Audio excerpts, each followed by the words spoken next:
ให้มาสกลนครเด้อมาสกลนคร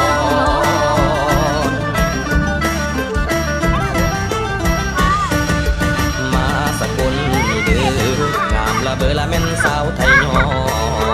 สาวสกลงามหลายกันอยากได้ก็ให้แม่มาขอมองเที่ยวกะหลายที่หนึ่งแต่ป่าสาถึงเคยเห็นละบ่เคยมาเบิ่งละบ่